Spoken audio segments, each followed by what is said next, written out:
Here we are.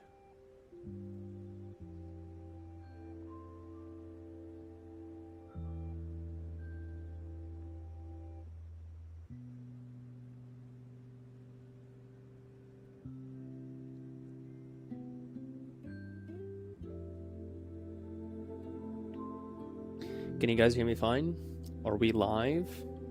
What's up, what's up, what's up? What's up, Danger?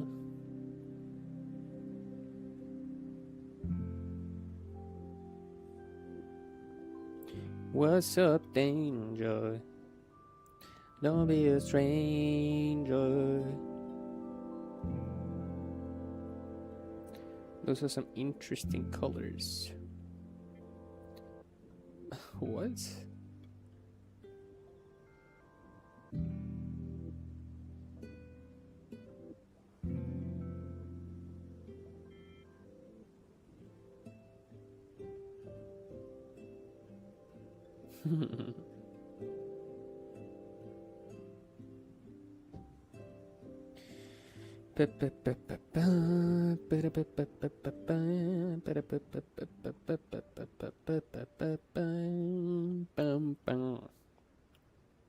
Okay, so maybe I'll do a little bit of talking before I start actually drawing. So first of all, I've been messing around with AI, which has been such an interesting experiment, and it's an interesting rabbit hole also to go into, because first of all, it's been a while since I messed around with containers and CLIs and web interfaces, and trying to figure out and get something to work. So that's been absolutely a blast. Kind of tickled a little kind of troubleshooting spot in my brain, and I always have fun doing that. However, I also while doing it, I was thinking how is that going to serve me, besides the fact that I will have set up a local AI, which is always awesome. Spending this time, how would it help me? Well, it could practically help me, as I said, and as is the goal from the beginning, automate stuff that I don't want to do.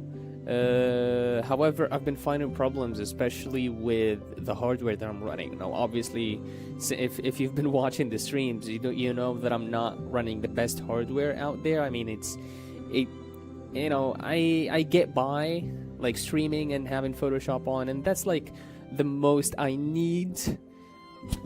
Whoops. The most I need out of it in terms of the things I do.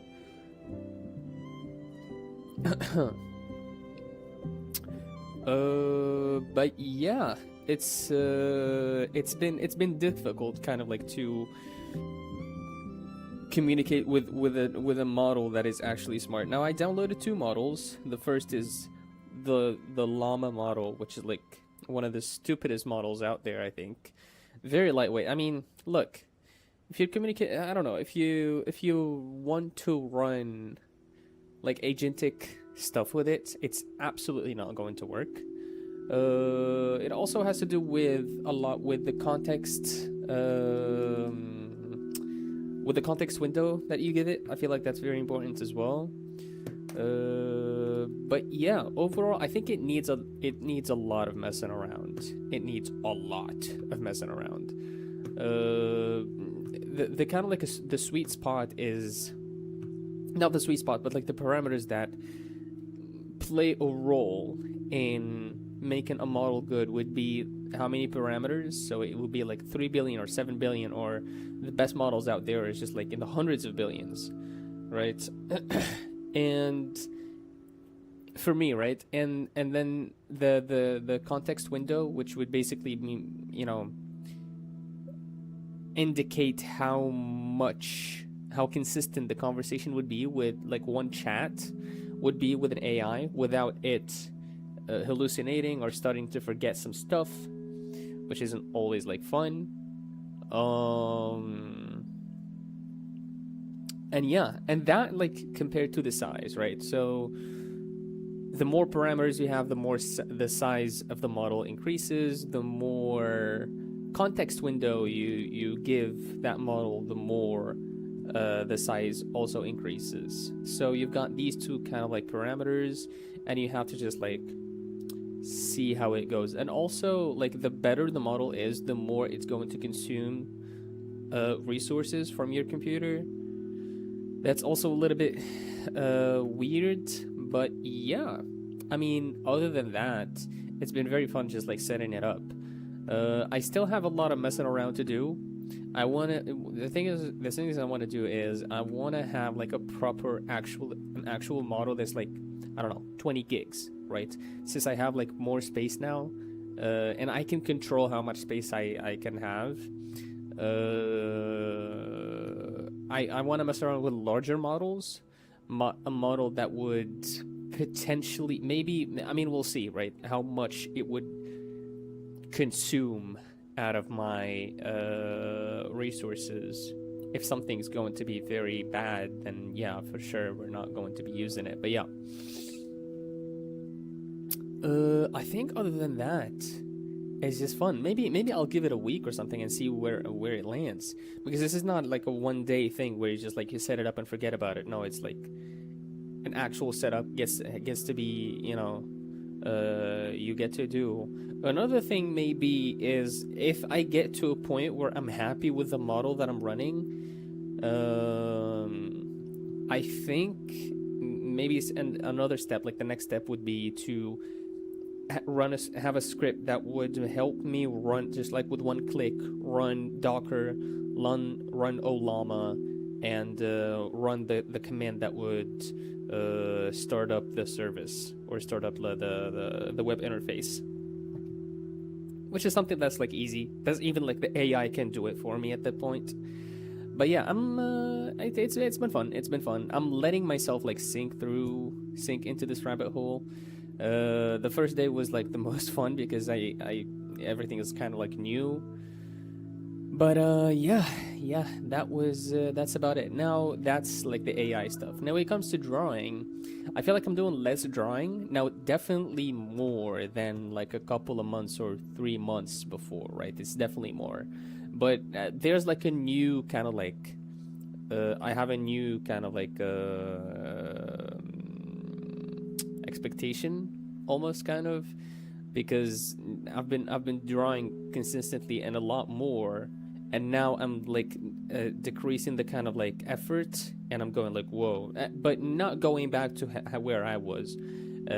It's definitely much more than that, but yeah, it's okay. I'll also give myself time with that. It's not like it's also because like that it's you would ask yourself like, why is that necessarily happening, right? Some stuff have been on my mind. And also I've been letting myself, like I said, mess around with AI. So stuff going on in my mind, like maybe quote unquote existentially, or just like life in general. And then there's this AI thing that I've been having fun with. Like, it makes sense that maybe I wouldn't be drawing as much, right? So understanding definitely helps kind of like soothe this kind of like voice in your head telling you like, oh, you're not drawing a lot, something is wrong with you, you know, you need to hurry up, in a sense. But yeah, other than that, I think I'm good. I'm making progress nonetheless, which I'm very happy with. There's like an insect out here, and I don't want to kill it. I don't know how it got in here. Probably through the window, but like I don't usually see this kind of like, it flies and it doesn't look harmful. It's just like hanging around. I'm letting it be. But yeah, I think that's about it. I've been thinking about like, thinking in 3D, thinking this, thinking that. I think my spatial awareness, I'm like happy with it now, and I feel comfortable enough to move on to actually something else, right? So yeah, another thing maybe would be honing in on what I already am. As long as hold on. So on my journey right now, I'm doing like portraits. I'm focusing on anime styles, and then I'm focusing on the skull and what's the features on top of the skull. And these are the ones that I'm making are not perfect by any means, right? which is something that could definitely be worked on. Right, excuse me.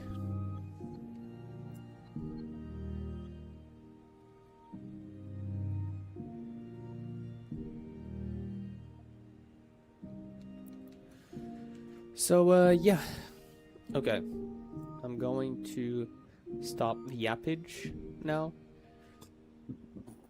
Oh my god. I'm still waiting for the sale on freaking, what's it called?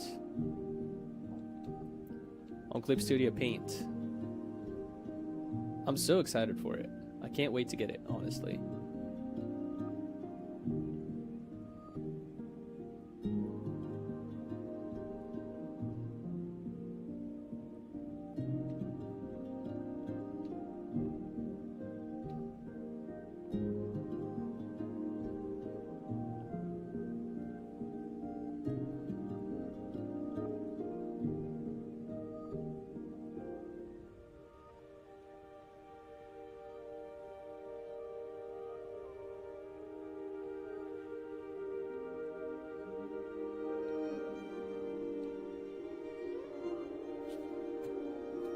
Oops. Here we go. I noticed that I have like a precise sitting position that I have to be in, otherwise I wouldn't be able to draw properly. Which is interesting. I don't know if this is like the same with other artists.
Can you move away from me, please? Thank you.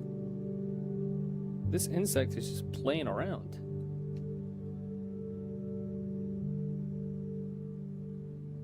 I got a friend. I think I'm gonna call it Gilbert. Gilbert, yes.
Oh no.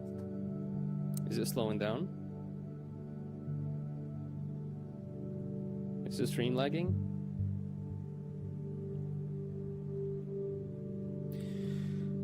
Let's see.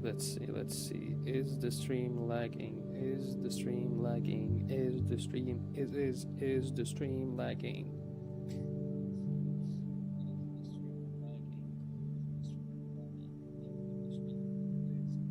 Okay, I think it's fine. I think it's fine. I don't know what's happening with on OBS, but I think it is fine. Yeah.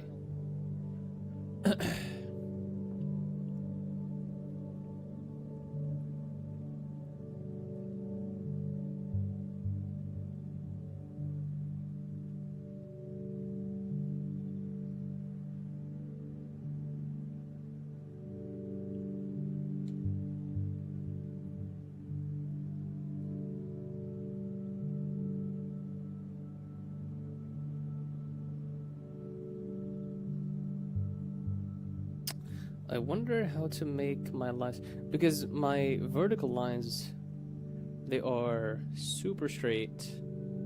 I mean, they can get a little wobbly sometimes, but most of the time they're just like really defined, really close to one another.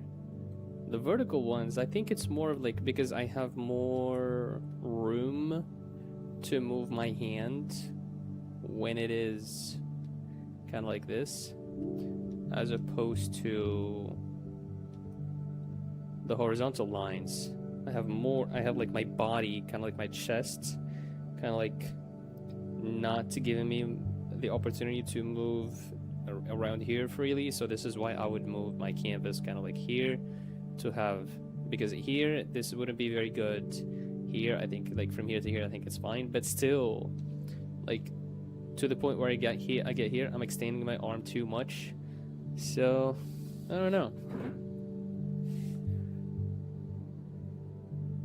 I wonder. Oh, I wonder.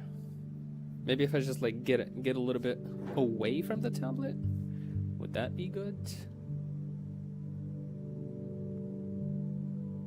There's definitely more room for motion, but I think more people would relate that. I mean, you can let me know if like your vertical lines are straighter than the horizontal ones, because I feel mostly it's about like this. I don't know, maybe you guys can't see it, but like you see how like your chest kind of like happens to bump into your arm when you're going like from here to here, right? There's this motion and your kind of like chest kind of like is in the way. So I don't know.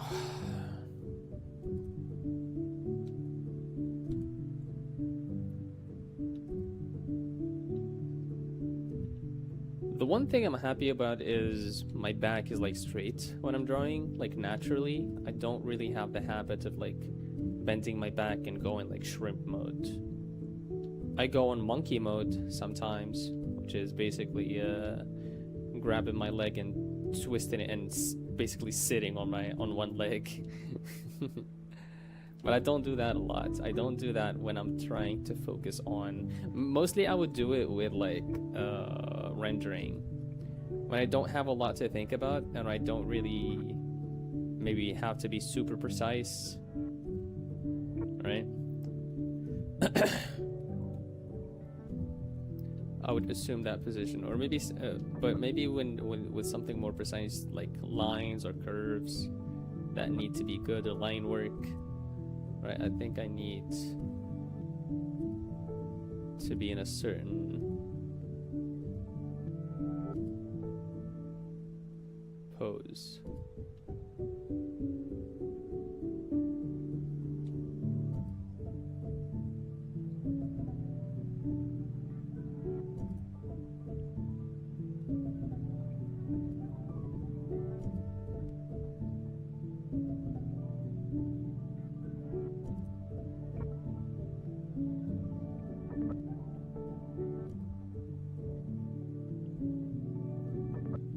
It's kind of like a long travel too, because your arm, even when you're drawing with your whole arm, I feel like my arm would travel from here to here, right? You see, so it's a natural kind of like curve. So you have to force yourself to keep it straight, which is, I mean, it's not that much of a task, right? But compared to a vertical line, you don't really have to keep anything straight. You just have to go down, and that's it, right? Which is pretty cool.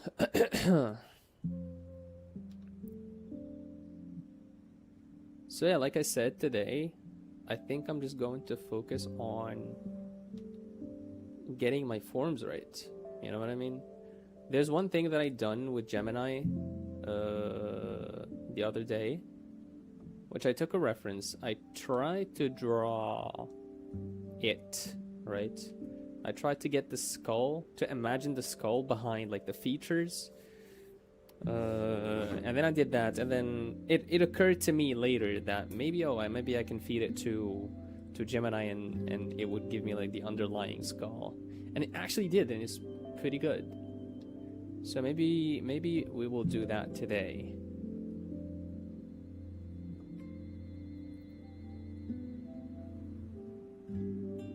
Right, yesterday I only did 1 hour because I was too excited to keep messing around with my AI. I slept at almost like 4, I think.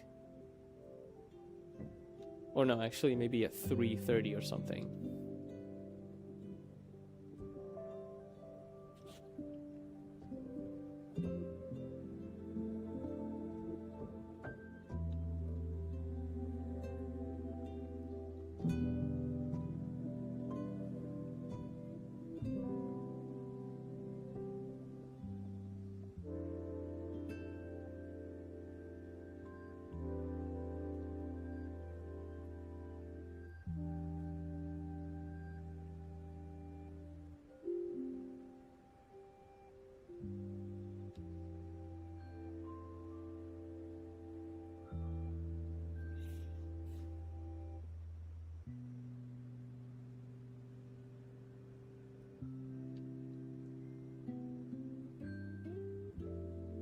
I don't think it's natural also to draw like these all long lines, right?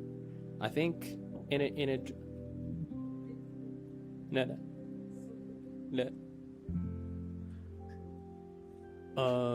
I think in a drawing, mostly you either kind of like would draw like a small line, or it would be a line and then a continuation of a line, right?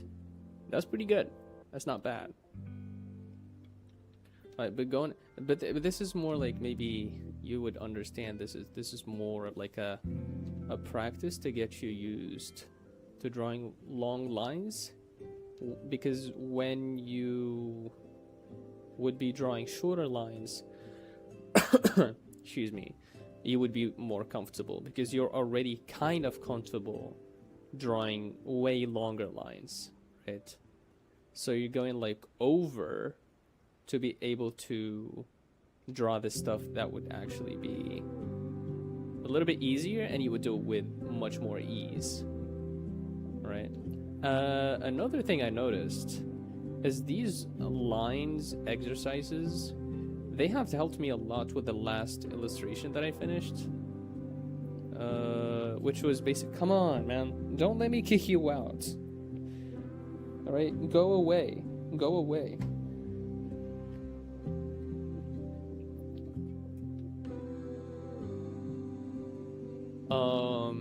So the last illustration I've done, after finishing like the kind of like the structure of it, and I've done some solid line work, and I had two directions to go: either do color and full rendering, or render it through monochrome work, which is basically hatching.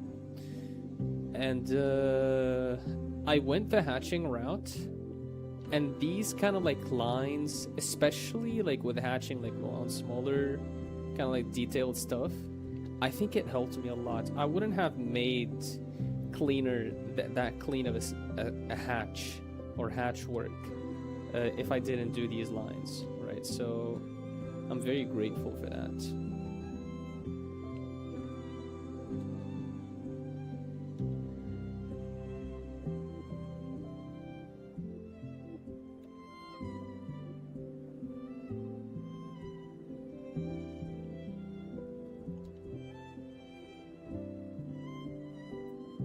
I've been listening to a lot of podcasts too, notably Dr. K and some other kind of like people as well. Not a lot. I don't trust a lot of podcasts. I would trust Dr. K's podcast, just like from an information standpoint and also from an entertainment standpoint. I don't like a lot of people in the YouTube sphere, but there's also like these couple of people that I really admire. Dr. K is one of them. Another one is Dr. Mike. I remember I used to, like a couple of years ago, I used to watch Dr. Mike, and he was already pretty big, right? He had, I think, about 4 million views, or maybe even 5, right? Which is, I mean, 4 million. I mean, come on, right? But then today I checked, and the guy has like 14 point something subscribers. Sorry, subscribers, not views. 14 point something subscribers. That's solid work. That's solid work. But yeah, I watched a couple of his podcast episodes. I think it's called The Checkup. And, of course, I watched... he brought Dr. K as a guest. I watched that. They went into like an argument. It was a very polite argument. I don't think I've ever seen like such a polite argument between two people. But like they had like an argument about the type of medicine, the type of Eastern medicine. It's some Indian medicine. I don't want to say its name because I'm gonna butcher, but Ayurveda or something like this. Ayurvedic medicine. And they had this argument about whether it works or not, how it could be kind of like you have like these gurus talking about Ayurvedic medicine without any scientific proof and potentially harming people. It's a pretty interesting discussion. I've also seen an episode. What's he called? I forgot what his name is. The guy from Now You See Me. The magician.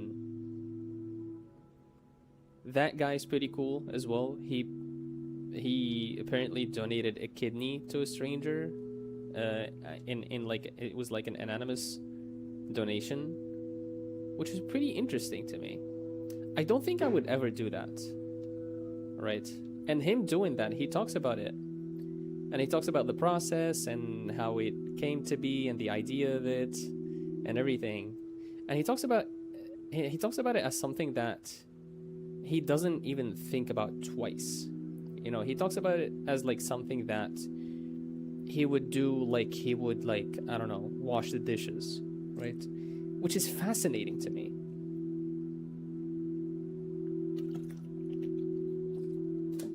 He talks about the type of people who would donate organs, specifically the kidneys, because you have to, and you can donate one and you would still function normally, right? And he describes them as, like, himself included, people who would not think twice about that kind of idea, right? About giving a kidney away, like a part of you away, right? To a stranger, right? And he talks about the fact that you have these type of people, and that's it, right? And obviously he mentions that there's a gray area. Maybe he thought it was a good idea and he struggled with it a little bit, but then he actually kind of like followed through. But like most of the time, it's either you don't really think about it and you just like do it as if like, and you don't get scared about it or anything. You just do it normally, or you don't, right? And I feel like I'm the type of people that wouldn't do it, right? I would think, like, where is that coming from? Like, for him at least, he talks about like he goes on the idea of like purpose, right? And he talks about the fact that, okay, like for example, a doctor, like a family doctor would, I don't know, like a person who wants to be a family doctor, he would think like it's such an obvious thing to him, right? Or a person whose goal is to help, you know, people with their illnesses on a more personal level, because that's what kind of like that type of practitioners do. I mean, personal can be subjective, but yeah, it would seem obvious to that kind of person to be like, why wouldn't everyone be one like that, right? Because everybody needs you know, medical assistance. Everybody needs guidance, especially. It's not just like a subscription, that's it. Like, this is your doctor for a really long time, right? So why this person would think like, why wouldn't anybody want to do that? For another person would be like maybe teaching, like this teacher who would feel like their goal is to teach, would think like, why wouldn't anybody want to teach? Because you would teach people, you would transmit knowledge. That person that you taught now has more knowledge, and that person can transmit that knowledge to another person, or they don't even have to, they just like gain that knowledge and they would practice it in their own lives, and it would make their lives better. So why wouldn't everybody want to do it? And I feel like that's like the one thing that everybody with a goal would feel. It's like, you're doing your thing, why wouldn't anybody want to do it? And obviously this kind of like brings the idea that each person can help humanity with their own kind of like way. I just want to make sure that the stream is not laggy. Yep, it is a little bit laggy. I really apologize for the lagginess of the stream. I really have no way to make it not laggy. I don't know how. I wish I could, but I have to work with what I have, I guess. So yeah, he kind of like equated that to like, why wouldn't anybody want to donate a kidney? I mean, you have two, you can live with one, just give the other one away, and it makes sense, right? It makes sense. But like, why did you choose that and not choose to be a teacher?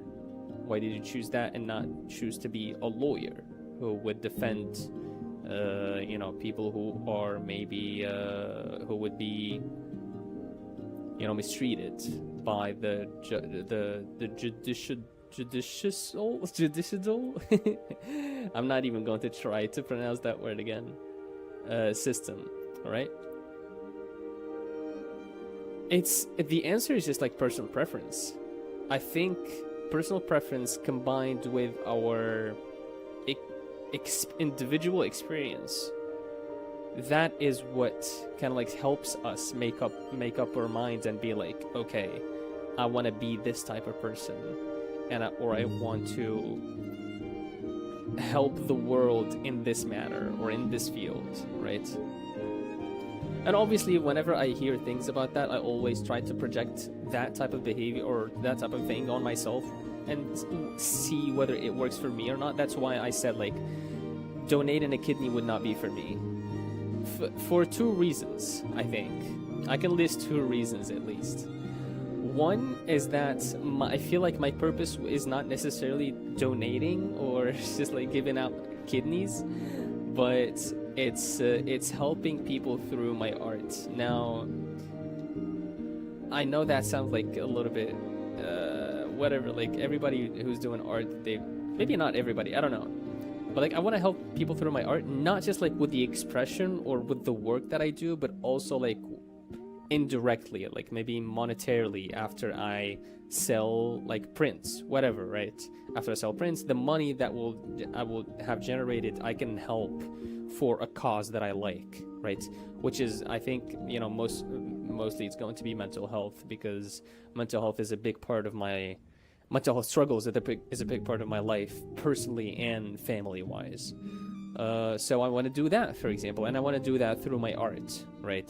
My art is kind of like the gateway that will or the tool that will help me do it. My art, I don't treat, as much as I love my art and I love practicing it, I don't treat it as the end. I treat it as the means to the end, right?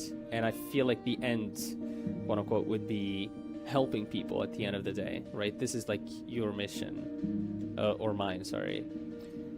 Right, so that's the first reason. The second reason is that I freaking hate hospitals, and I hate sickness, and I hate just like the whole atmosphere. I really don't like blood. I don't like seeing blood on me. I don't like seeing blood on other people. And maybe this is something that I kind of like need to work on, right? Maybe with exposure, that will help me toughen up a little bit. But yeah, the last time I donated blood, I mean, to be fair, the last time I donated blood, I was pretty skinny, so I didn't even had enough blood in me, and I don't know how, like, I was able to donate the blood because I was pretty skinny. They run checkups on you to see if you can donate blood or not. Apparently, you know, they deemed it that it's okay for me to donate blood, and maybe it was, but I remember fainting because I was low on blood, literally. But then I was fine. Like, it wasn't like anything fatal or something. Okay, we've done this page. I think, oh yeah, I did these kind of like cubes.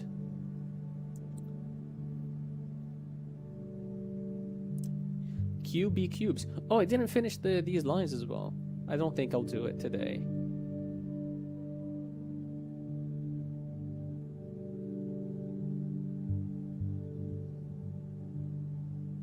Man, it's been a while since I rambled like this. It reminded me how much I love yapping.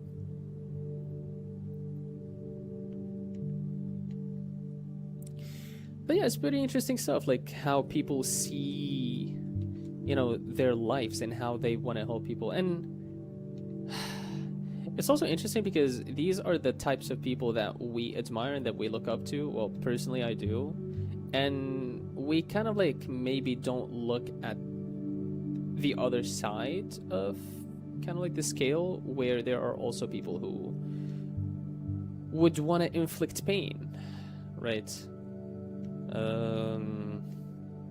Which is kind of sad, but I mean, they exist, and the world is never going to run out of that sorts of people. So what do you do in that case? I think you just like have to be very compassionate, and you have to have the emotional intelligence to be like, to think like, this person is doing this sort of stuff, or they're emitting this sort of behavior. It's not just like coming from out of nowhere, right?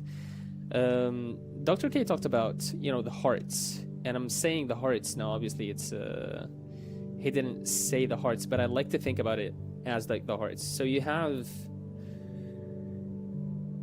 I don't even know if this is like okay, yeah, you have a cold heart or a warm heart. This is like the description we have. Obviously, that's physically not true. You don't have a person who has a cold heart, that they wouldn't be alive. Maybe we all have warm hearts, physically and technically speaking, but that's not what I mean, obviously, right? When it comes to having a cold heart and a warm heart. And so he puts it in terms of like being a bad person versus being a good person. And he obviously, which I agree with like 100%. If you're thinking about yourself in terms of like good or bad, which is something that I try to be very careful with. I try to not call people, like, whenever somebody would do something for me, I don't go like, oh, thank you, you're a very good person, I really appreciate it, because that kind of like builds, that's almost violent. And violent, I don't mean like violent in a sense that it would hurt, even though like maybe you can think about it that way, but like I mean it as a sense of like, you tell that person that they are nice now, especially when they're young, right? they start building an identity around that, right? And they start to think, oh yeah, I am a nice person, right? And so then what happens is when they do fuck up, right? Or when they do something they see as bad, now they start tripping and they go like, oh shit, I've done something bad. That means I'm not good. But no, wait, I am good. What's happening to me? And they start going through like this kind of like internal battle of like, am I good? Am I bad? Like, what's happening to me? Like, people tell me I'm good. I must be good, right? I'm doing these deeds and I'm getting the feedback that I'm good. Why did I do this thing that is bad? And so it's like, it's very, you have to be very careful, like what you say to people, especially I try to. Obviously, I'm not the best. I'm never the best at anything. But yeah, it creates sort of like this ego of just like, yes, I am bad, right? I'm sorry. Yes, I am good, and you always try to be good, and maybe potentially later that could develop into like, what is it called? People pleasing and stuff like that. That's like another discussion. Hold on a second. I'm trying to fix this, but I actually need to draw the boxes.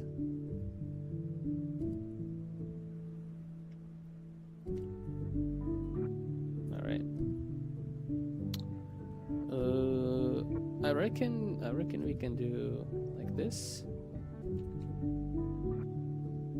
Yeah, and this line would help us kind of like determine. So I think one thing that would be very helpful is to kind of like do this. Whoops. Come on.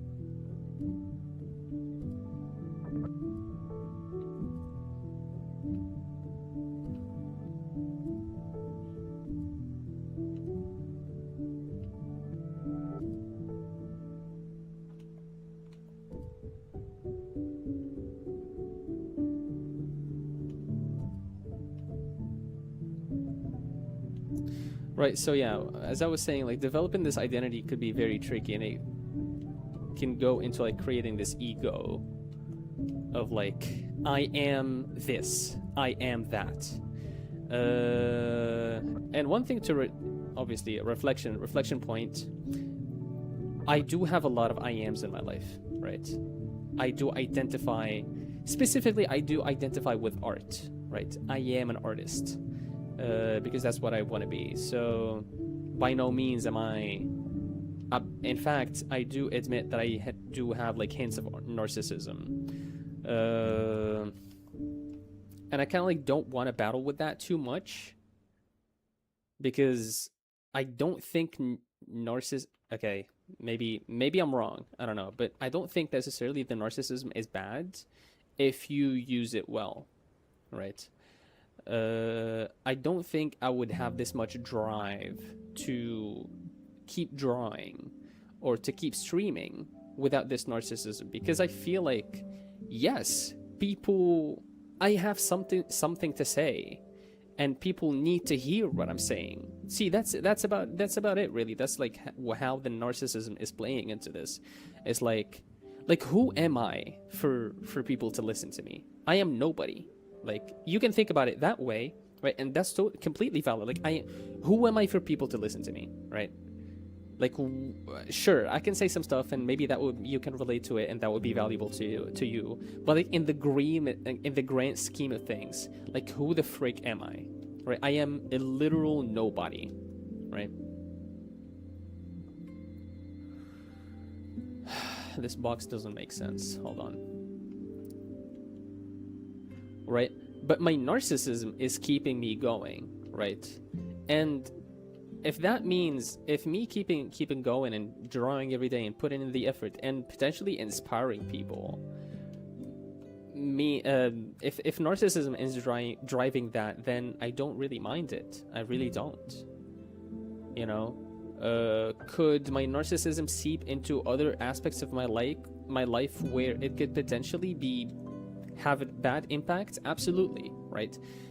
it's like my narcissism having a good impact on my life when it comes to drawing, or when it comes to showing up and showing myself and having given myself the platform to talk on here. If if my narcissism is helping me from from that aspect, it doesn't mean that it's helping me in other aspects of my life, right? So this is like where you have to kind of like play it's an interesting game, right?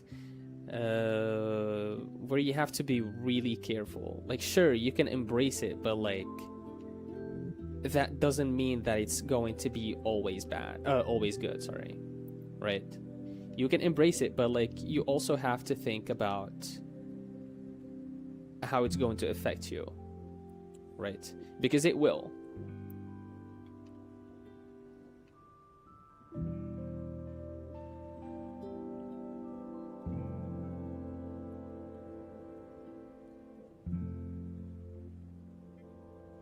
So yeah, narcissism is a pretty interesting topic to me.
This is fun. This kind of like exercise is fun because there's literally one axis that you don't really have to think about, which is like you have all these lines going down, right? Down, down, down, down. So I already have like an axis that you don't really. It's just like drop through 4 lines and they just like connect them together. I don't know. This is, look at this box. Amazing, right?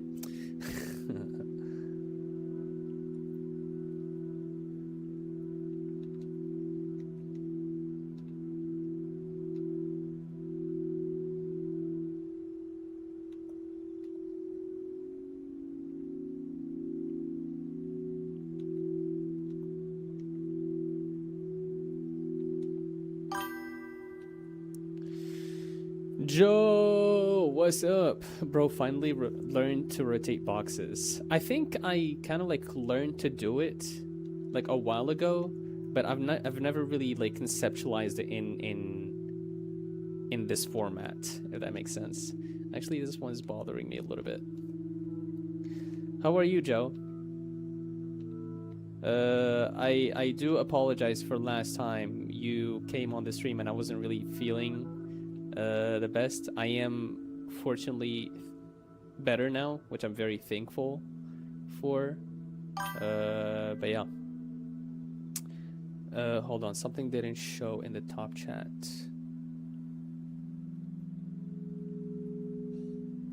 Twisting it? I don't know. Actually, maybe we can try today.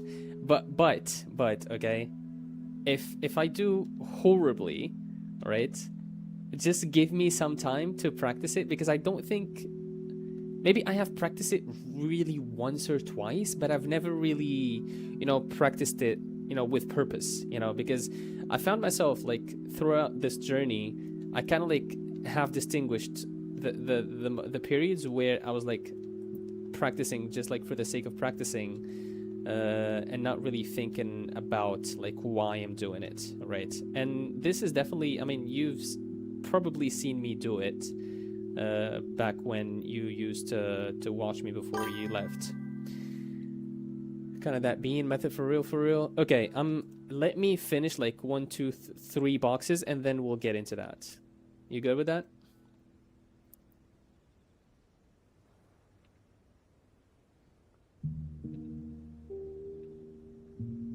Also, I'm waiting for that Clip Studio Paint sale, man. I'm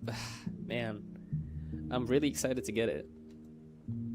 I really hope they do one soon.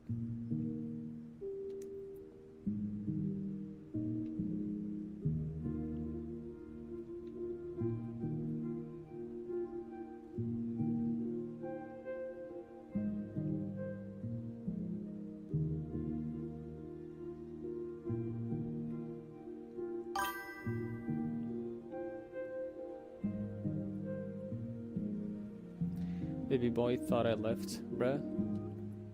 You never did. I don't know, you said I believed you. You said you were going to leave. And I do get the impression that you did leave, because when you showed up again, you were like, oh, you're doing this and you're doing that, and you were looking at my, I assume you were looking at my community posts, and you saw them and you're like, yeah. Right, so, I don't know, did you not? Now you're confusing me.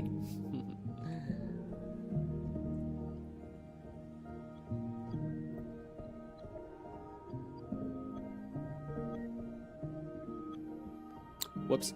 Also, I worked on an illustration that I'm really proud of. I actually printed it and I have it in front of me.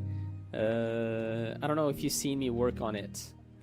I'm excited to show it to you, and maybe you can give me your thoughts about it.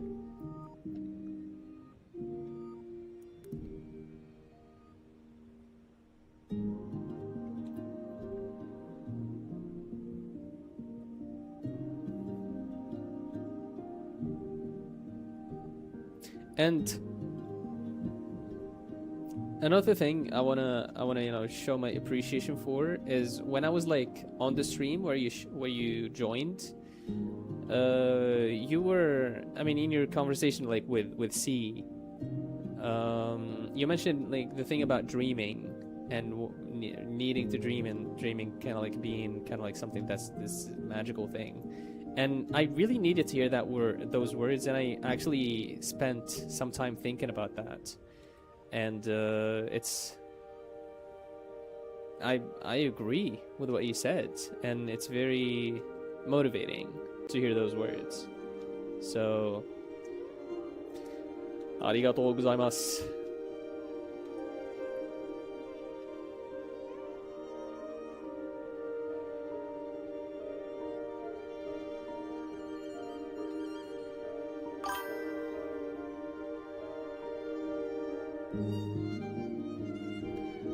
Gotta be Delulu to get the Prophet Delulu. I watched a video. Hold on, let me lower the music because it's loud in my ears. I watched a video about. I think it's titled. I don't know if you've seen it. I kept getting it recommended in my YouTube recommended until I gave in and actually watched it. The violent urge or the violent need to be quote unquote great. And from the thumbnail and the title, you would think that it's going to be just like another motivational video, but it actually kind of like an antithesis on, you know, motivational videos and speeches and David Goggins and those types of like gurus, motivation gurus, and about basically the motivation behind why you want to be great. Basically, right? And he talks about like. This is obviously my understanding, and which I believe is true, right? Objectively. But maybe you can watch it and you derive your own understanding. But basically, like, it's for the people who want to be famous for the sake of being famous, or want to be great for the sake of being great.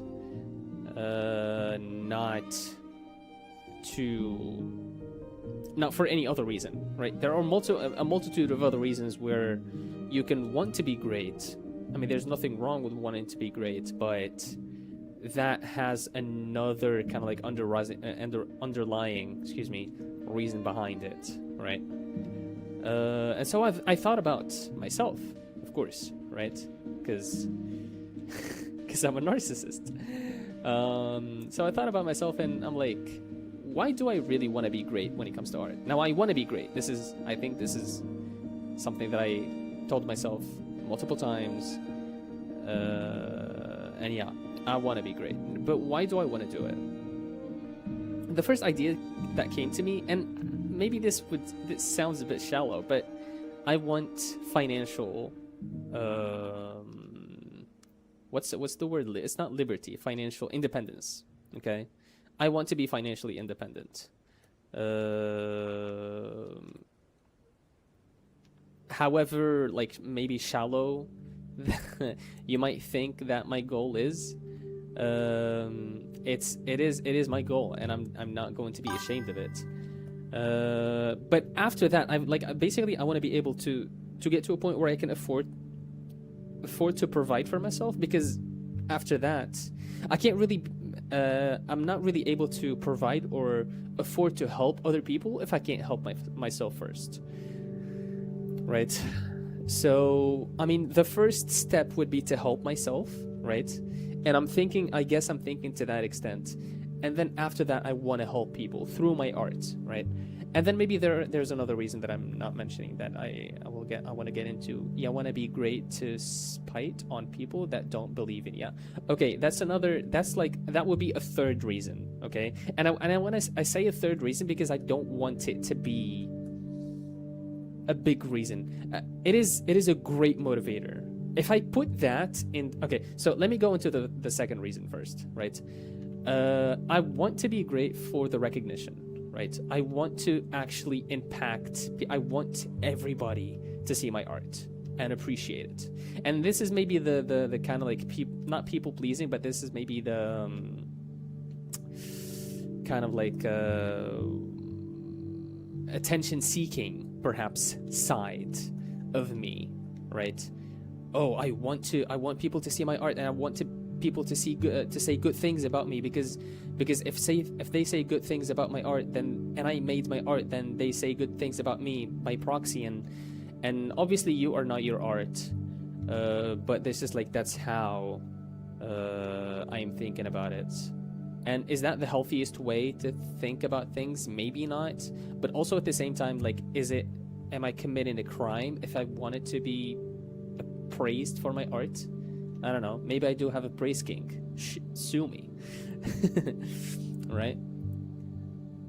So that would be the second reason. The third reason would be the spite against every single, and I'm sorry for my language, but fucker that ever doubted me, or that kind of like maybe passively, but I would still say doubted me, and thought that I wouldn't be able to do it. That could be a very big reason. Now I reserve this to third place: jealousy, grudges, grandiosity, the pure package, ain't it?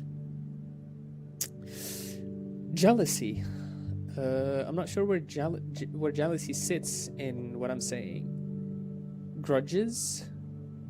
What do you mean? Okay, what do you mean by those words? Grandiosity. I don't even know I know what grandiosity means.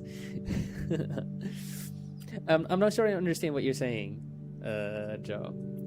But yeah, the reason why I don't want to have it like occupy like first place, and I could easily let it be first place, because at the end of the day, I don't want my motivation to be negative, if that makes sense, right? Per itemnus. Okay, you guys are like giving me tongue twisters at this point. I don't know what you guys are talking. Should I look it up? I feel like I'm gonna look it up.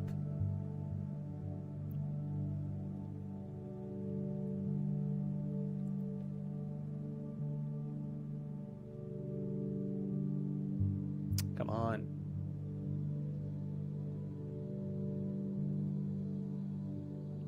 Oh, interesting. Oh, Carl Jung. Oh, interesting. Let me look that up. Is a Jungian psychological concept describing an adult whose emotional life remains stuck at an adolescent level. Very interesting. Popularly known as Peter Pan syndrome. Ooh. Or man-child. The archetype features... The first person I thought about this, Peter Pan, literally Michael Jackson mentions numerous times about him not even saying that I want to be Peter Pan. He's saying like, I am Peter Pan. The archetype features a highly creative and charming individual who avoids adult responsibilities due to a paralyzing fear of being trapped. Well, okay, maybe, okay, well. Very interesting. I'm not sure where it sits with what I'm saying, though. Is a thing that was big in the healthy gamer community. I see.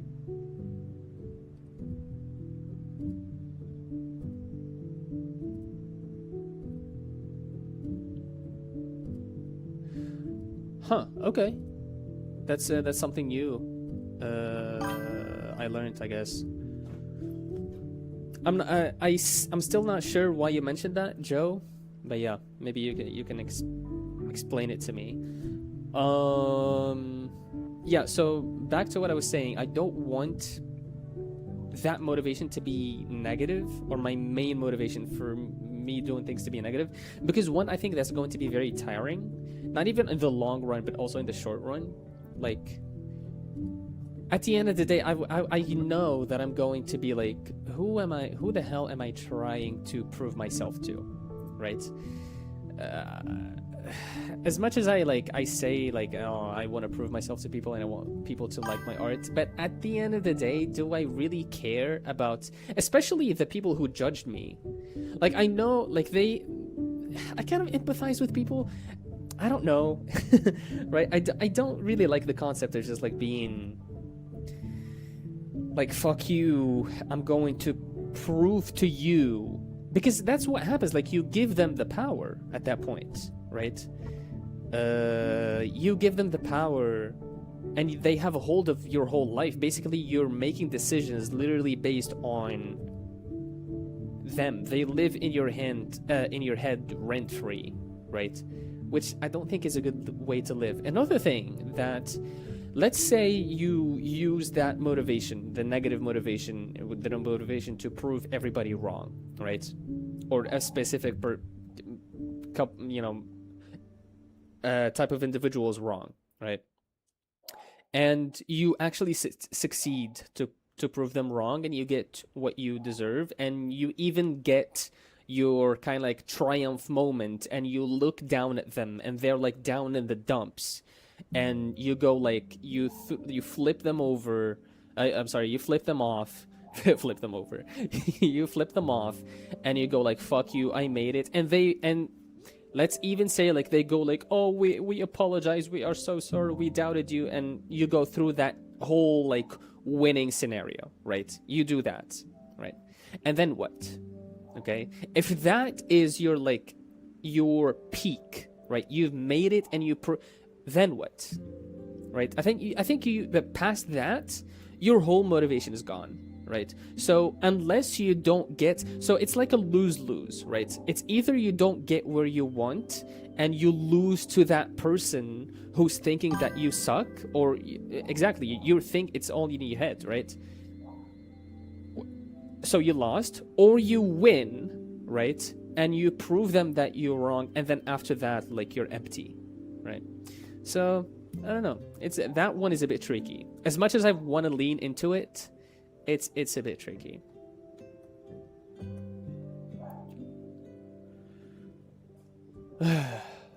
Oh man.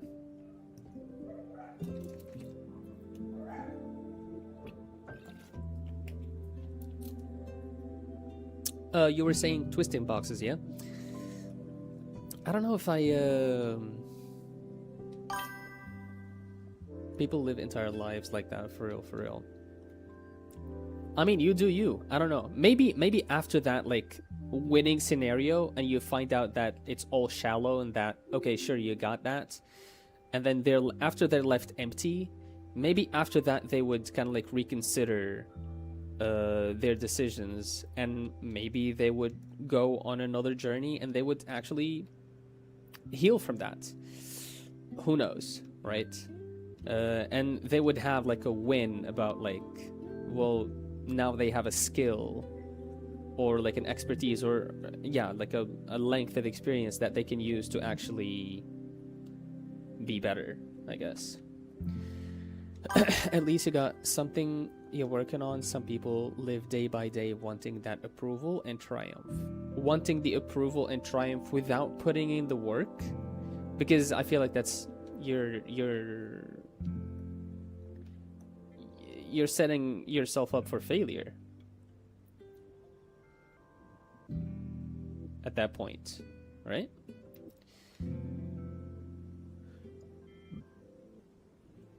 Excuse me. Now this is interesting. When it comes to rotated boxes, my thought process right now is to draw the top and bottom kind of like planes and connect them, right? And you would have your box, right? And I think this is fine, without even knowing that you can work or something like art and she. Yeah, honestly, I don't think. Maybe I have encountered these types of people. I just don't know about their lives enough to be like, yeah, they are that person.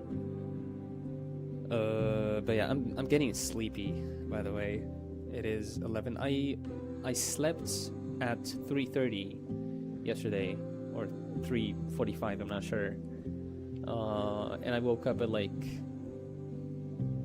9. So I'm definitely missing a couple of hours. Okay.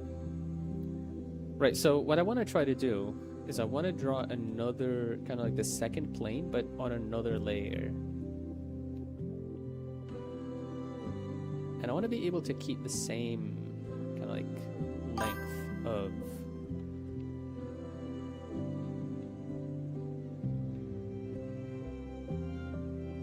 Huh, this is interesting.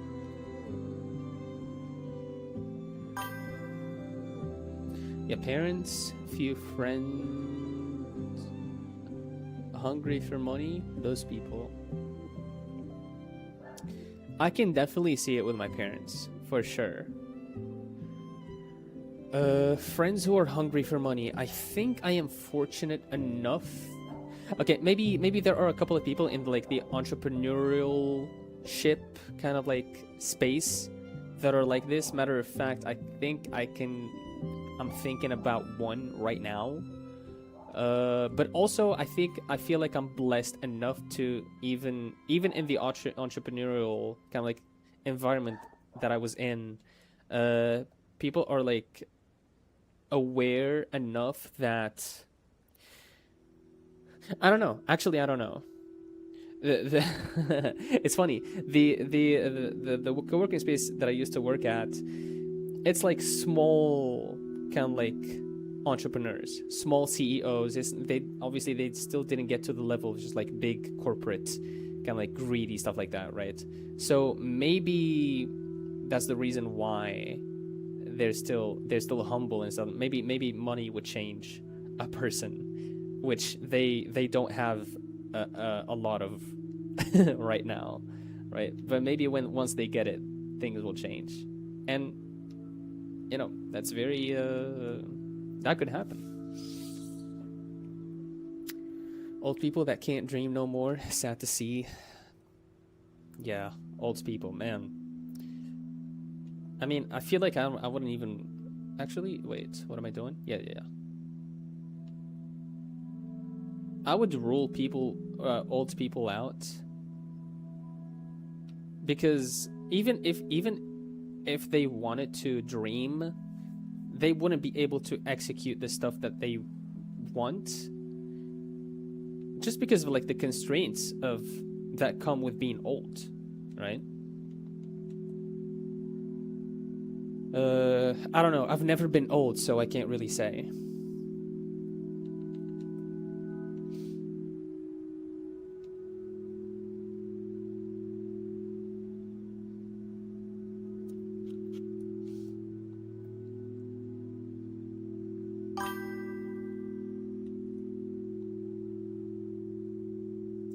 So after you get over, it's over for you? You get over? What do you mean you get over?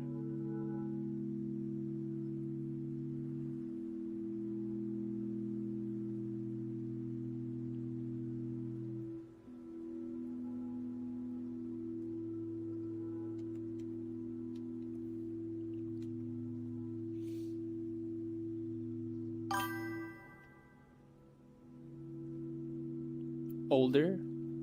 After you get older, it's over for you. I don't know. See, the thing is, it's kind of tricky, isn't it?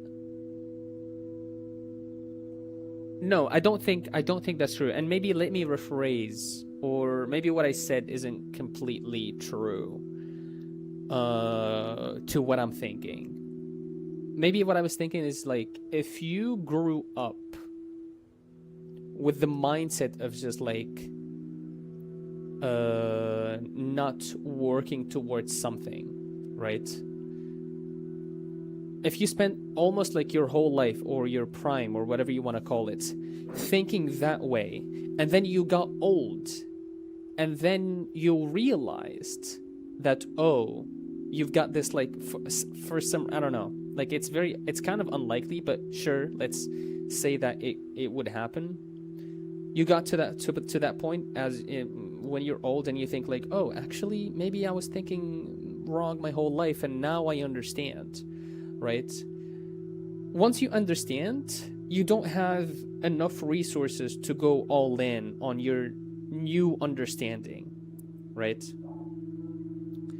And so that's kind of like what's difficult with like being old, and the sicknesses that you get, and physically not being able to do some stuff anymore, and the brain deteriorating and stuff like that. So there are definitely some constraints. But if you're raised your whole life, or not your whole life, like if you've realized, or you've spent most of your life with the idea that, oh, actually I can do better, or I can change, or I can be better, I can help this person and help this person, I don't think you're gonna struggle when you're older by keeping fresh or keeping like that, giving that helping hand or stuff like that. You know, I really hope you understand what I mean.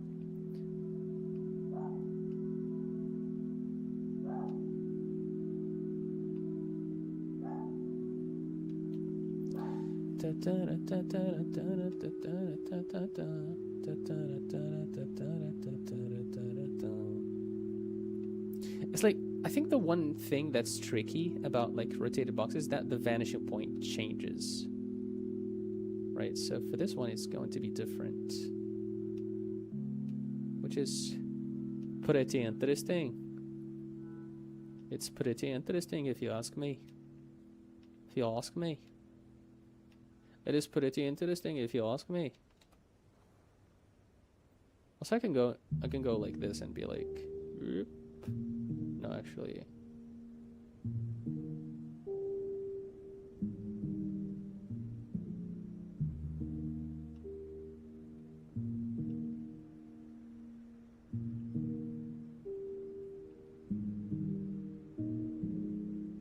Yeah.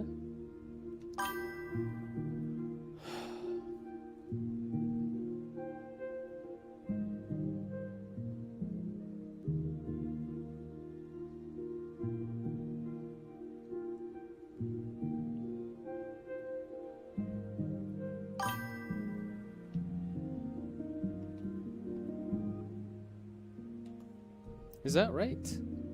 Does that feel right? I don't think so. It's easier to be jealous of people making the change instead of making the change yourself. Absolutely. Yes, I 100% agree. And this is where you would find people who would kind of like be the would try to be the obstacle in your journey instead of like going their journey themselves, right? So what they would literally do, they would rather choose to occupy themselves with you. And I'm still encountering these problems. They would occupy themselves with you rather than, and you're just like going on doing your own thing. And you're trying to just like do your own thing, and they occupy themselves with you instead of just like trying to, not even trying to get, but just like do your own thing. Let me do my own thing. Is that so fucking hard? I'm in my path. I'm a big yacht in your path. I mean, I honestly wouldn't mind seeing a big yacht in my path. It's just like a big stinky pile of shit is what they are.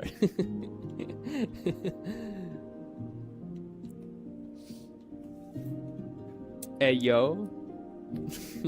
Hey yo, the pizza here.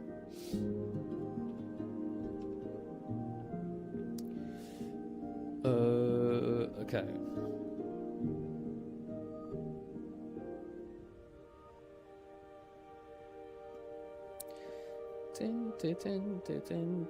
I think it was alright. Yeah, I think so. Right, so it's just a matter of... Yeah, okay. Right, so this doesn't show. Right, and neither does this. And this. How's that look?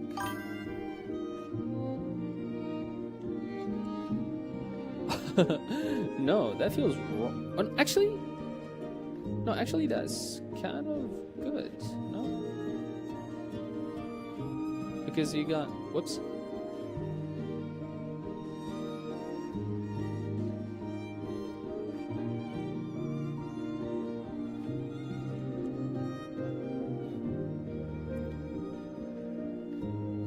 Giggly gluteus maximus. the jiggly, sorry. The jiggly gluteus maximus. Oh man. The gluteus maximus. I need to get into drawing some gluteus maximus, eh?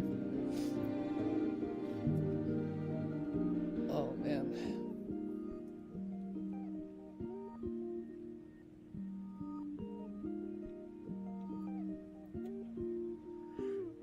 I am really freaking sleepy, bruh.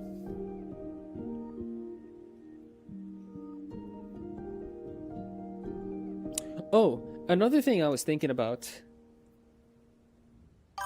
Get them viewership. You think when I start drawing Gluteus Maximus, I'm going to get views? As much as that's tempting, that maybe I'll get into a phase. I mean, I'm not gonna be like, oh, I'll never do that. You know, I'll never draw. You know what? Actually, I don't. If that's going to get me some views, I'll do it. But I don't plan on doing it in the long run, if that makes sense.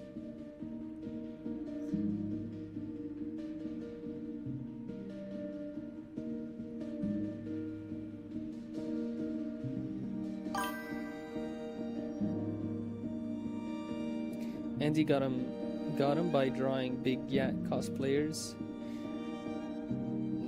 Good for him. Good for him, honestly. What type of audience do you think that attracts?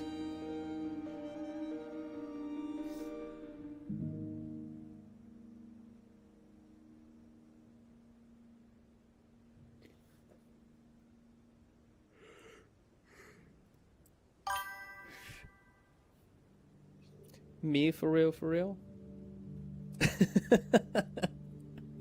Honestly, that's fair. If I start drawing big Gat cosplayers, and that's hilarious, and I get you, I think I'll be fine with it. But I don't know.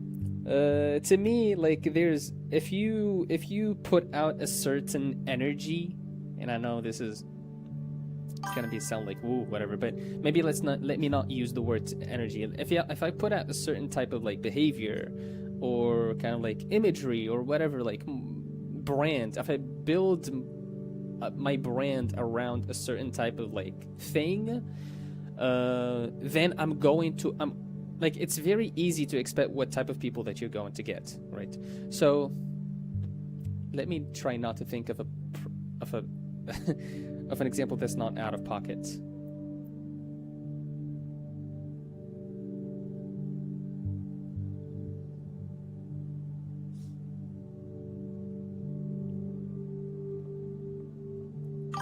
Okay, so that's why you ain't posting shorts.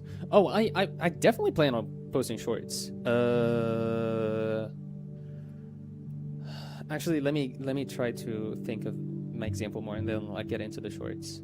I did post some shorts actually a couple of months back, but wait, hold on. What am I saying? Like, I think the shorts are why I have 2K subscribers. Actually, it's because of the shorts, but I stopped doing them when I got 2K subscribers.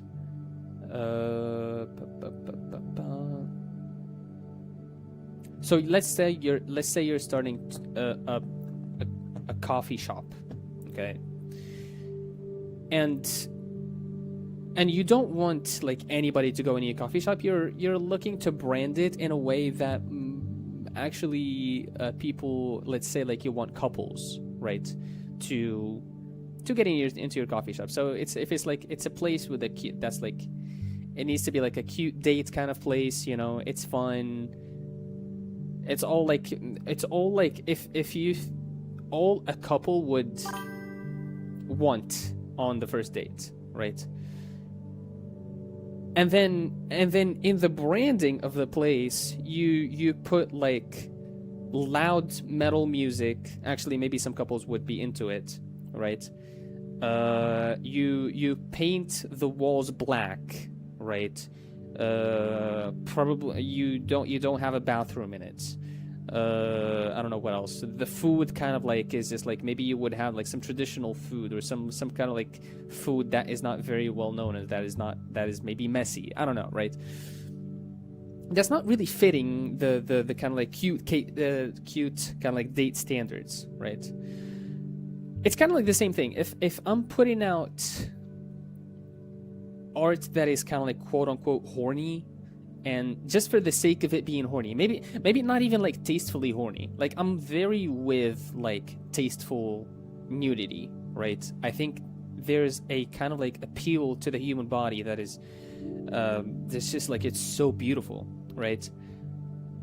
I think that's fine with me. What's not fine with me is just like, yeah, you can make horny stuff. You can make horny stuff that will attract people, but like, what type of like horny stuff would attract horny people? That's just it, right?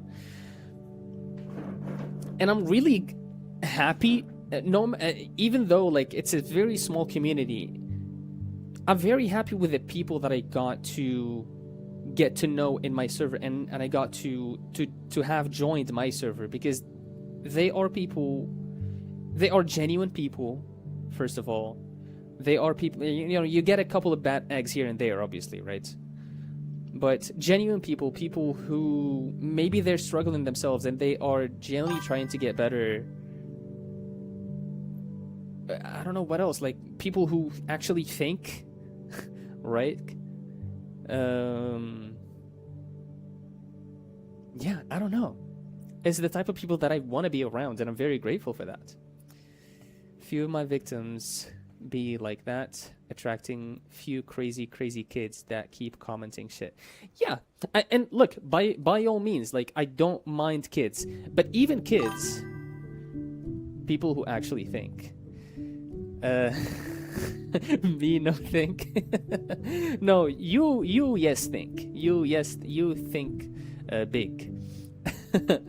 But yeah, I mean, what do you think is funny about that, 30? Because there are some people who think, okay, so there are some people who think with their brains, there are some people who think with their genitals. I mean, it is what it is, right?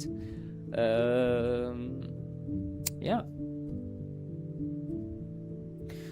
And yeah, about kids, like I have a few kids in my server, and yo, yeah. You just be spamming yat. Silence, let the PNR. Look, the PNR can think in like its dedicated time. I feel like there's a dedicated time for the PNR to think, and maybe not all the time. Maybe you should turn it off once in a while. Oh man.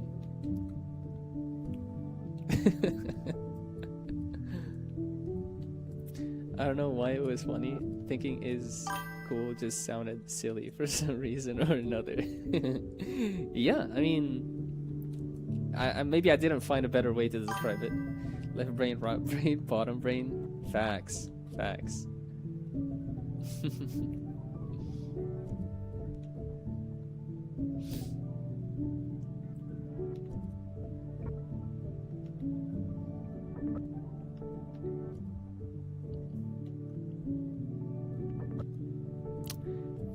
But yeah, life is Roblox. Bottom brain teaches you taste, baby boy. It teaches me taste? Well, now, what do you mean by that? Explain that to me. Help me understand. Gotta be perv on boxes. On perspective. I'm not really sure I understand you, but yeah.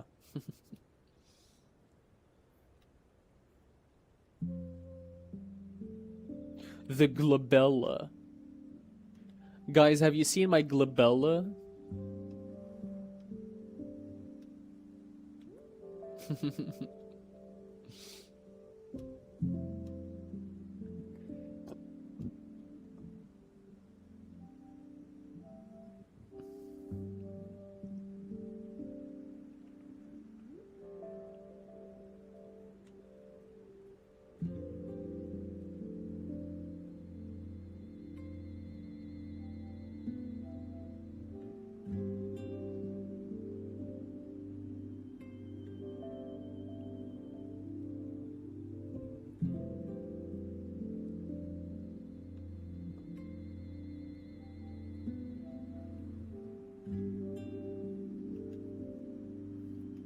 What in the glabella?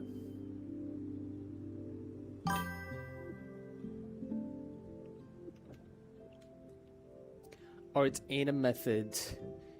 It coming from your coming and blissful transcendental experience of gooning and nice, tasteful Shapes and shit. That sentence definitely needs to be studied. Yes, for sure. They got Cold Ones got the Island Boys to explain what gooning is. Like they in a cameo, they gave them like the definition of gooning. I think from Wikipedia, and they read it in a cameo video. Fancy words, magic man. Baby turkey.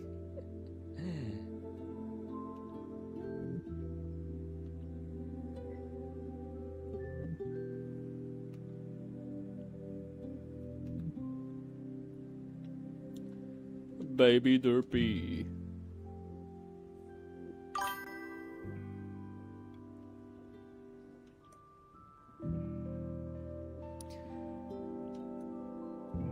Whole lot of pee-pee. Whole lot of pee-pee. Whole lot of pee-pee. Whole lot of pee-pee. Whole lot of pee-pee. Whole lot of pee-pee. Whole lot of pee-pee. Whole lot of.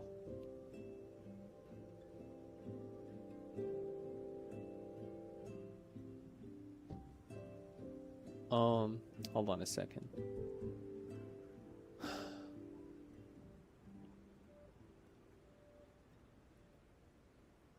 This is I don't like this. This is the bottom jaw. There's some fucky, like the upper jaw has got a very interesting shape.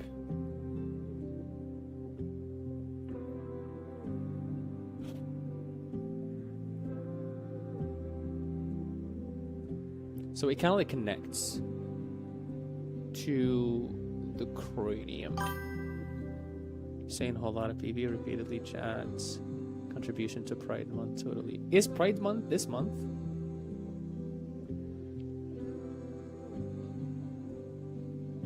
Whole lot of pee-pee. Give me the pee-pee, whole lot of it.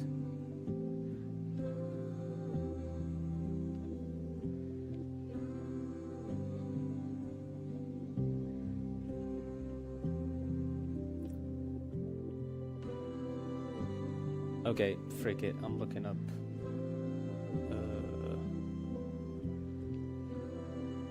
3D skull.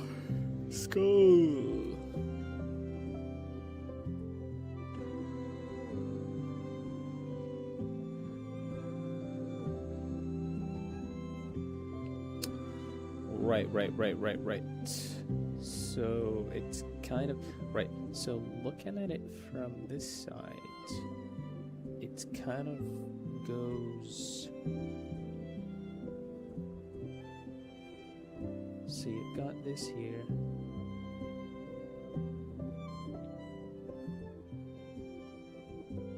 Right? And then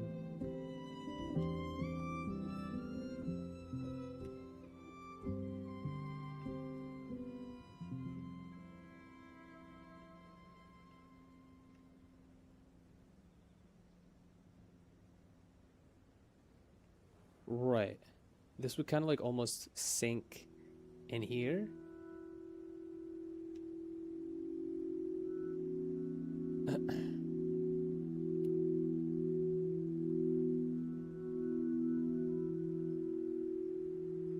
Right, I think that works.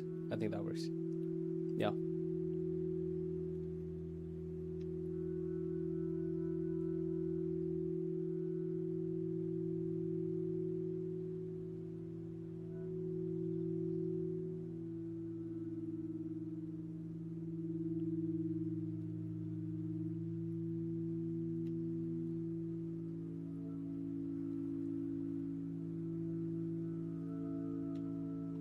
To 21, you stupid.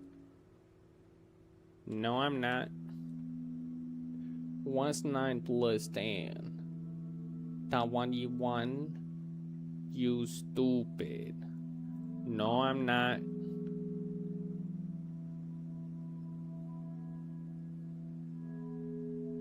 Taiwan. You stupid. No, I'm not. I'm sorry.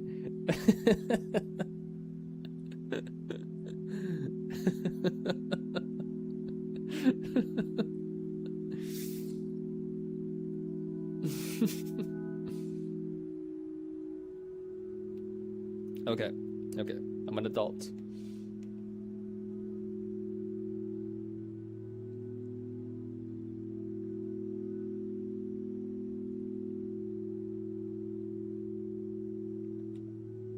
Ish! What the fuck is this? Why is it? No, no, no, no, no, no, no. Actually, no.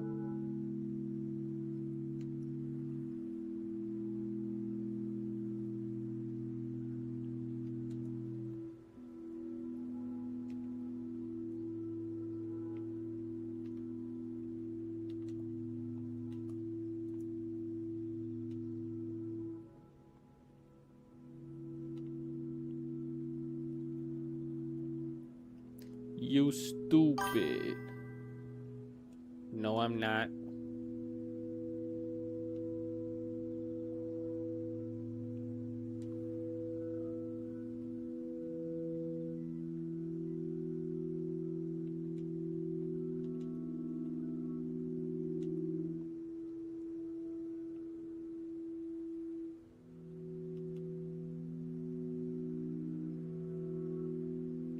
But also at the same time, we've got like this a little bit going on, right? Or actually, no. No, actually, no.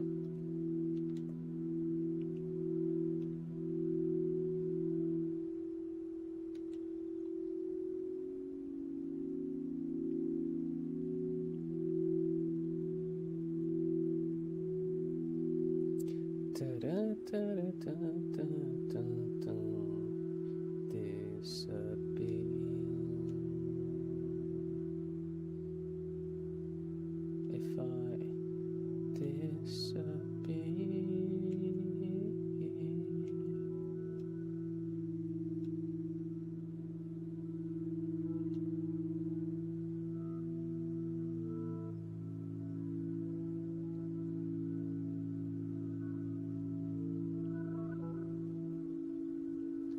No, I'm not.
It's not a perfect circle from this side.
Okay.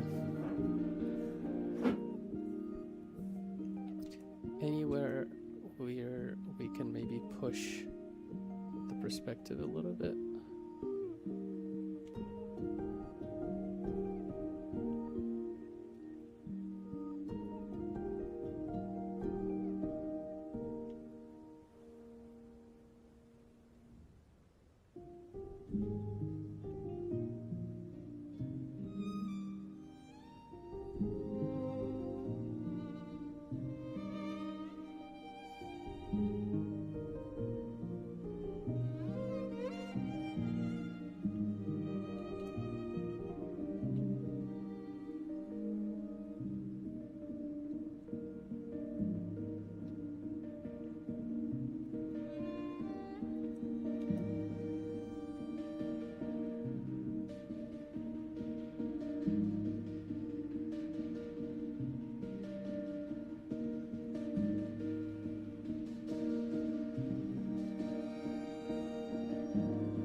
Where's my votation for rabbit holing? Who stole it?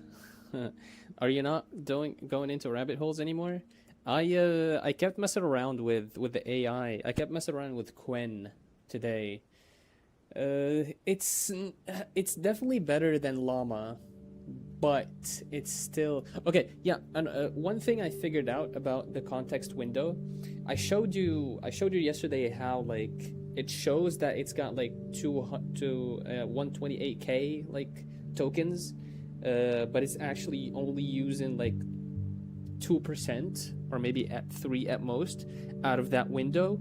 Apparently, Olama kind of like limits the model itself, like the raw model. It limits the raw model with a specific context window, and on Olama it was only like 4K tokens, which is basically I could write like 4K tokens, right? Not even like including the answer of the AI. So I think I bumped it up to 60K, not 60, 16K, and I wanted to work with that. It got a little better, but also 16 is not a lot because when I use the agent and the agent is just like spilling out like I'm gonna run this command. Oh, and then it says like, oh, never mind, this command didn't run.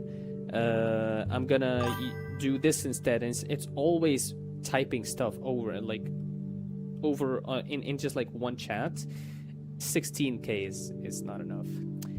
Yo, Alex screens. Oh, this works now. I mean, yeah. Were you? Was it not working before? Hey, hi. Can you set it to the max? Okay. Names are not working. Yeah, I forgot about the names. Setting it to the max, I can. However, I noticed something. So I took the model, I took Quen and took Llama, and I changed them up, and I raised the kind of like context window to, I think I raised it to 8 first, right?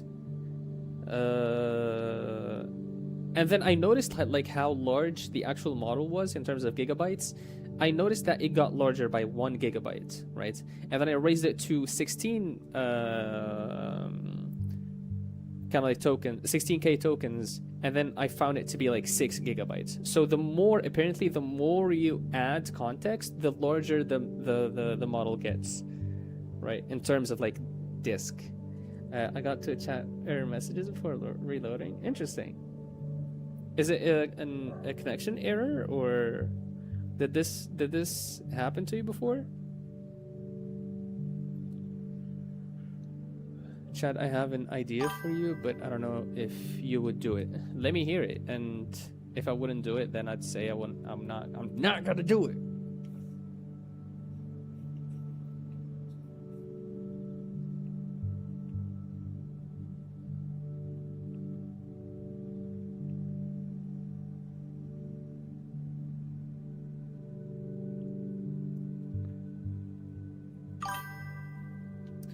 Hear me out, but okay, oof.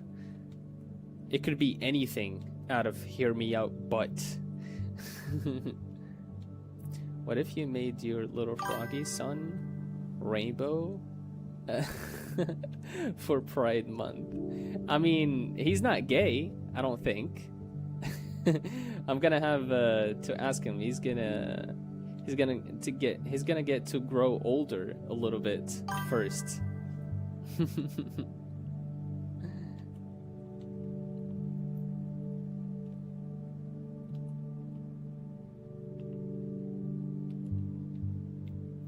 Son, are you gay? Are you gay? Why are you gay? He's an ally though. I like how you're just like, you guys are just like giving him lore now. I love how he's growing. Look at him. Look at him. Wait. There. I didn't know this was happening. Apparently in Black Noir, there's like a gay electric character. Which was pretty interesting. Black Noir takes place in like this kind of like 60, kind of like 70 era. And it's a pretty interesting representation. He's got the superpower of like an eel, right?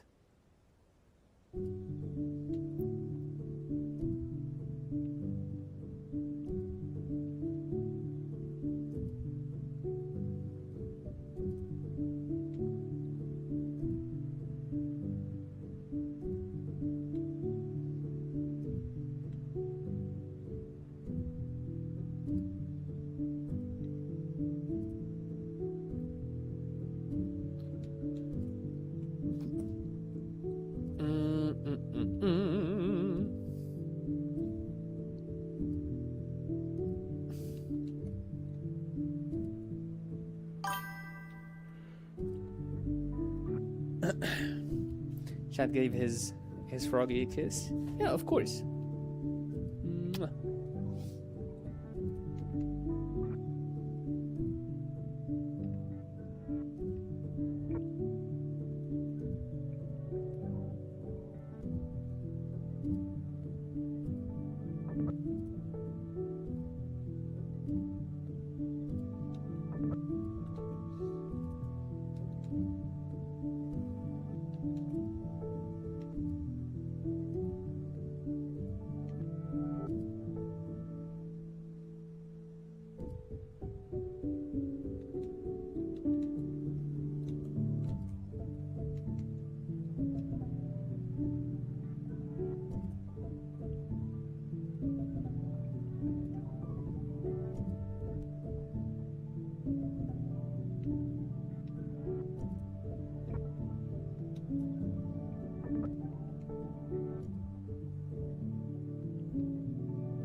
I feel like it's moving like forward too much.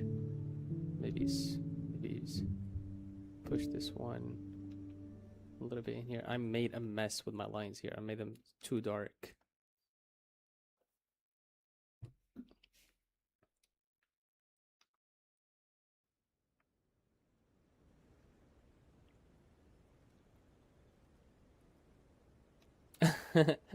you know what your suggestion reminded me of?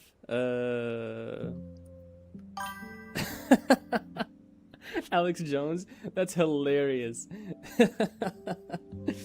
It reminded me of you know how like the meme of just like companies once Pride Month like starts, they put on like the flags and they change the logo to the colors and stuff like that. But then like the second, once like at midnight 00, the next day they change the accounts. They like rush to changing the the logos back to their regular colors. It's so funny.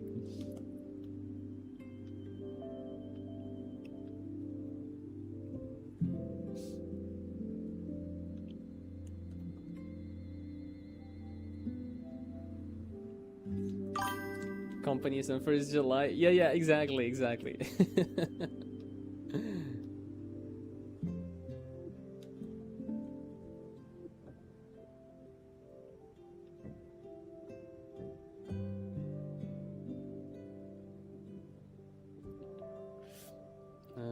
Okay, let me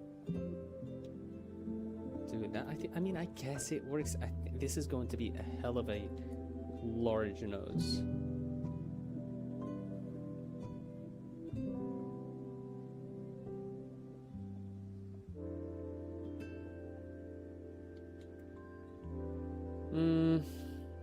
Okay. Sure, I mean, I don't have to follow the guide, like, to the T.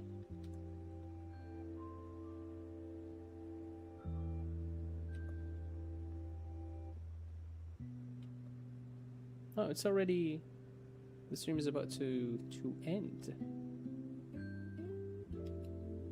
Oh, I assume you have seen the second episode of, what's it called? Severance? Alex? Because if you have, then we can watch the third one on the weekend, which I'm very excited for.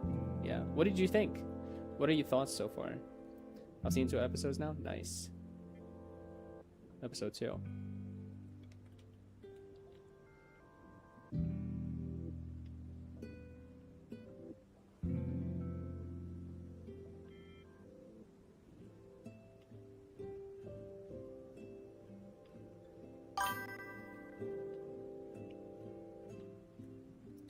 But also remember, Chad, that Sunday is National Alex Day.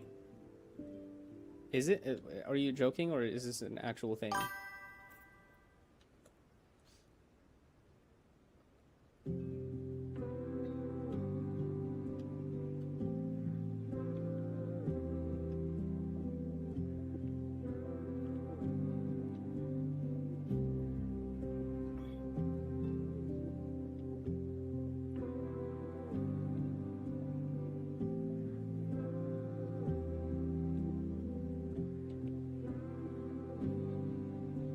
Oh, the eye is big as usual.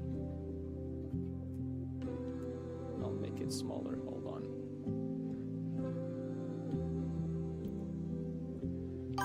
Really?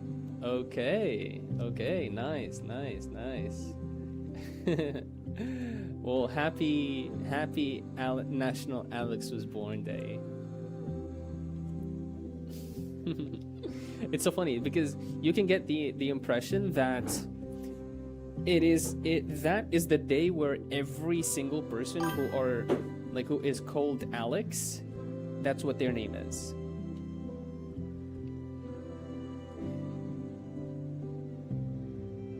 That's I'm sorry, that's what the day they everybody called Alex, that's like the day they were born at. The day of just like Alex's. Everything going on with PD was so scary. Oh, man. 6'7"? No way. No way, Derpy.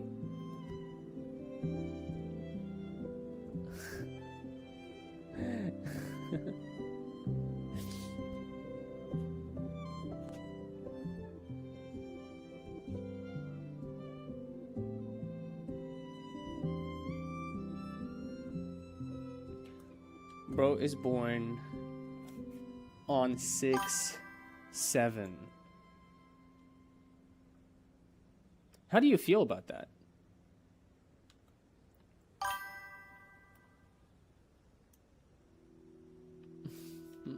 How does that make you feel?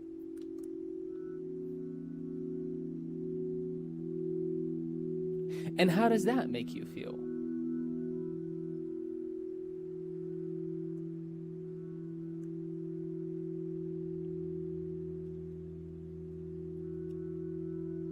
Legendary, goated reference. Nice. Would you say you're feeling legendary or miraculous?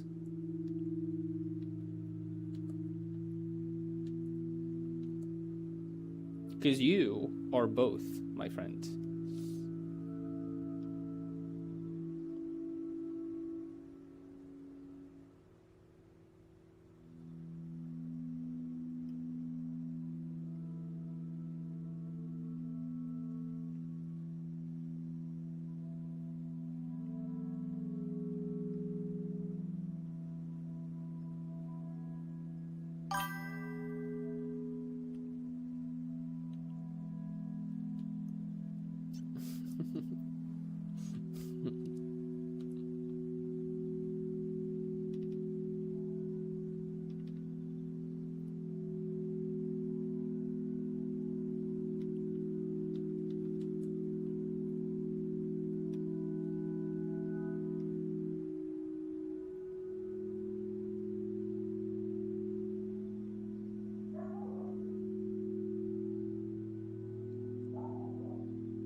Oof, oof, oof. I wonder what the dog is doing.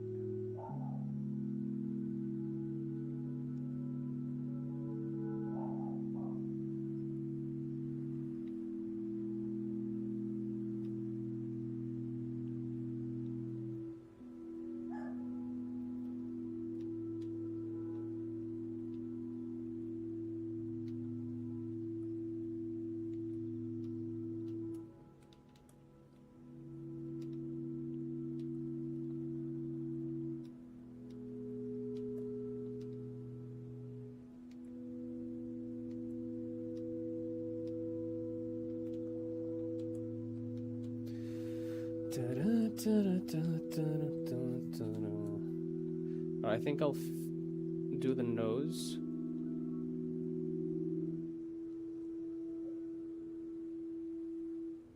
And then that'll be enough.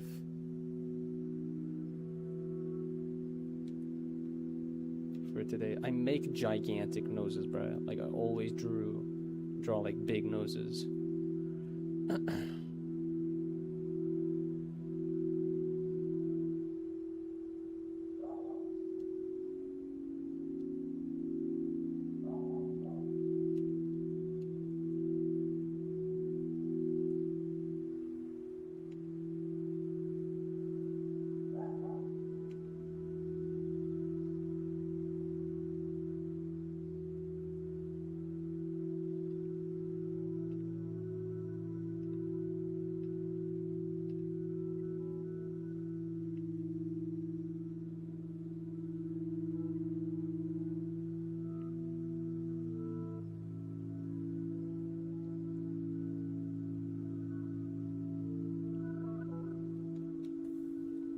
Yep. Like I said.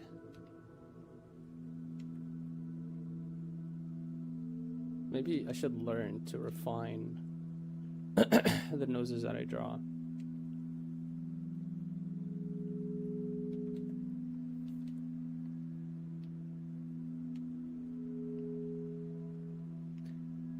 Data refinement department. What is it? What's the department called? Macro data refinement? Yeah. MDR.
Whatever macro data wants refined.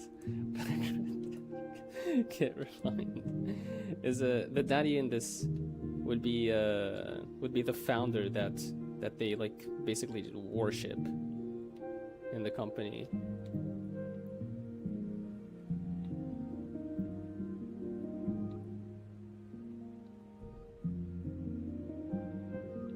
That's a big ass nose.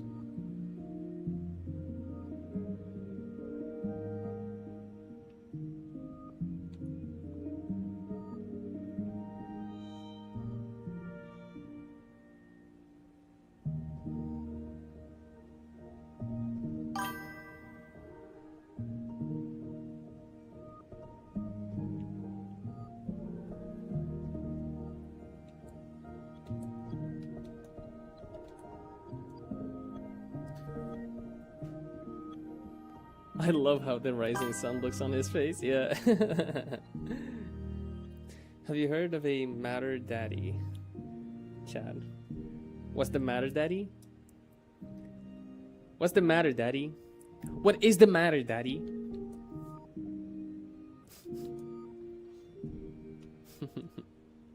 The matter, daddy.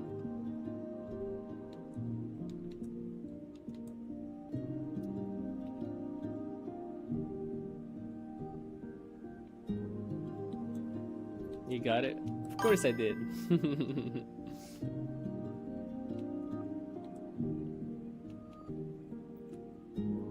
The matter, daddy?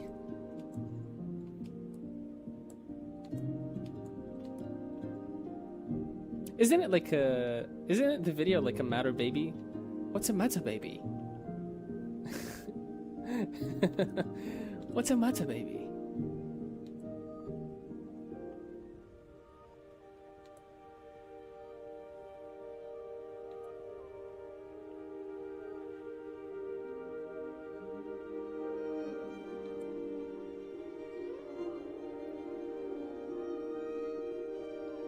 Alright, I really need to study how to draw hair because every time I draw one of these characters and I merely adding like a beard to it, it turns instantly to like either a handsome Squidward or a Chad.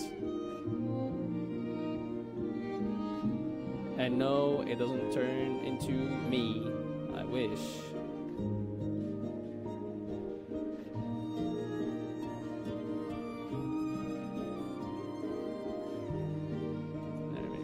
I mean, look at this, right? Look at this. Simply doing this. Look.